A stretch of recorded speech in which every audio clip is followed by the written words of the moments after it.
Good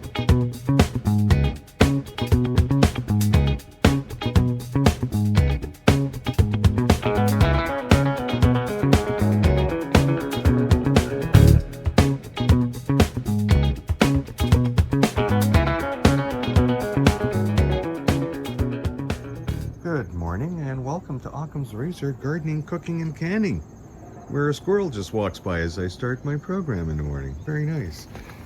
Yes, welcome. If you're watching us on YouTube, please give us a like. If you're watching us on Rumble, please give us a thumbs up and subscribe. I would have been out earlier this morning, but the neighbor was sanding his sunroom roof, and I couldn't hear myself think outside. You know, yearly maintenance has to be done. Our little pepper plant corner here looks like the rest of the garden, slowly dying off.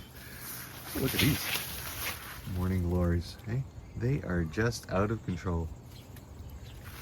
It's good though. I can grow back here. Grow again next year. We're traveling in time.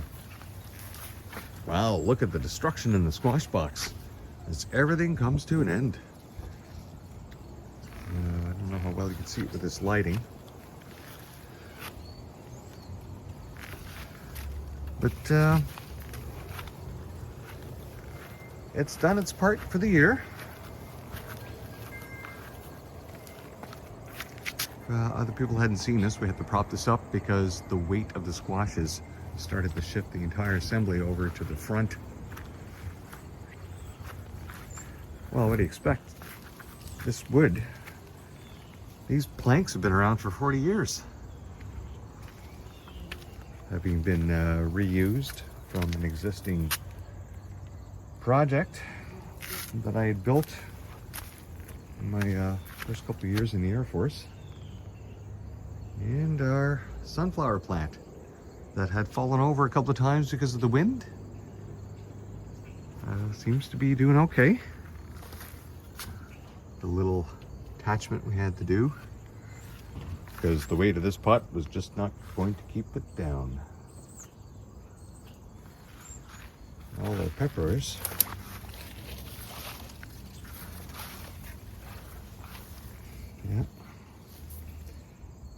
problem with peppers are they're not too good for people's digestive systems when you eat them raw. They have to go through your digestive tract, and they cause a lot of tiny little slices with their skin. People don't realize that.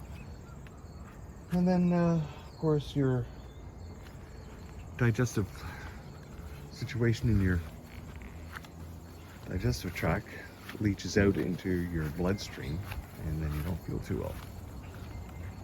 At least that's the theory. That's what they say about the peppers when you eat them raw. And we're not talking about, it's just tiny little, and it doesn't happen to everybody, but they are a nightshade, and I do not do well with those as well. So how is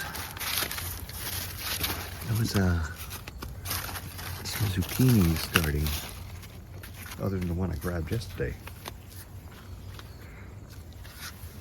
Oh yeah, that one's not going to make it. It didn't get pollinated.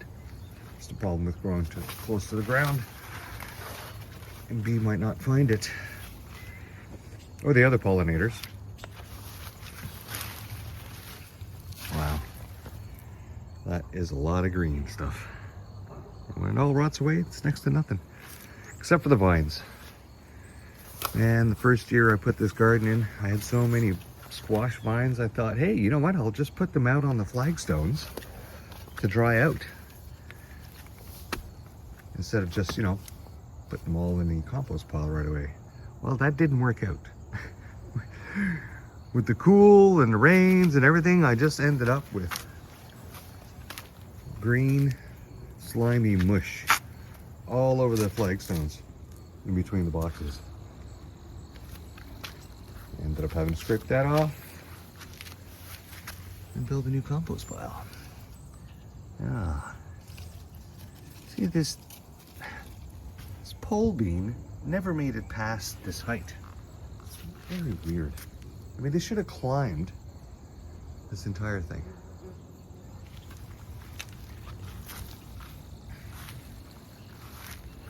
Well, as long as the tops are green, like I say with the potatoes, they're okay to stay in the ground. Well, I guess the peasants in Europe just left them in the ground as well.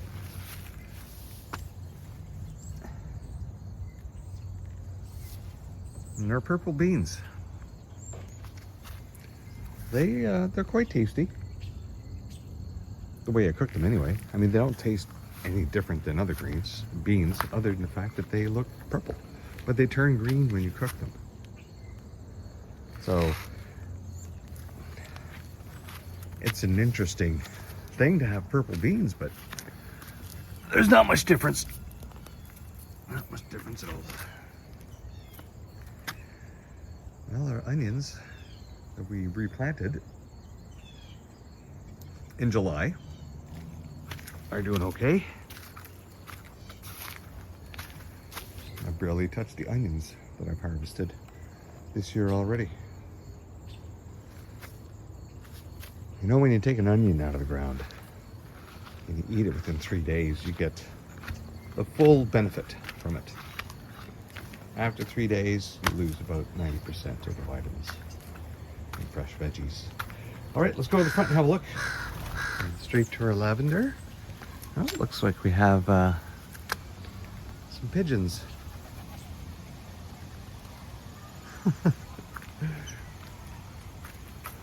Hanging around the bird feeder. Well, our corner pumpkin continues to turn orange.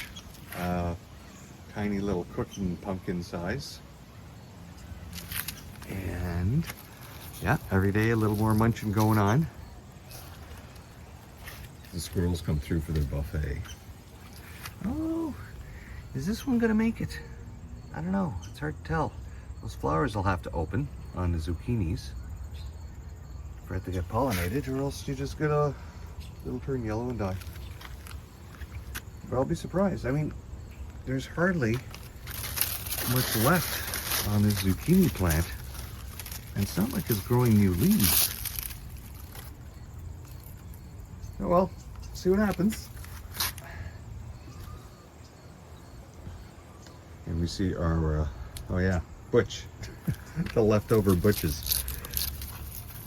If anybody watched the video yesterday, you would have seen these squirrel additions,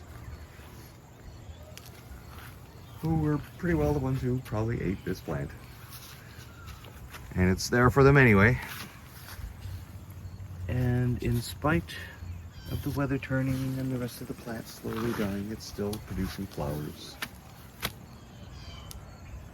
I see the pigeons are just sitting on the roof next to me in the house next door, just waiting for me to leave the front area here. They're like, what's he doing here? This is our garden.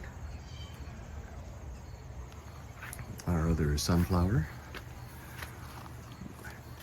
hasn't, oh yeah, yesterday looked like it might have been picked at here, but really, I think they're mostly eating the other one. Still waiting for those sunflower seeds. And of course, our morning glories, surprisingly producing some nice white flowers. Let's go in and zoom in on that one there.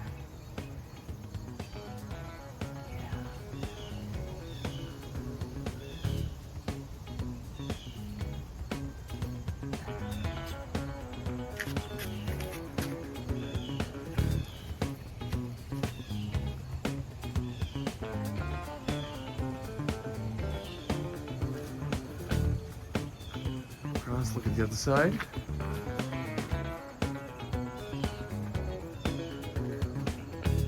Ah yes, you can see the leaves die off.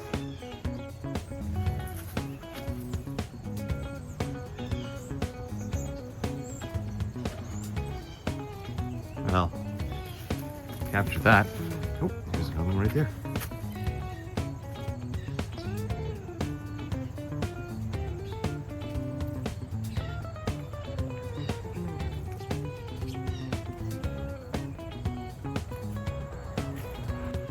Oh, very nice. Some little bee action.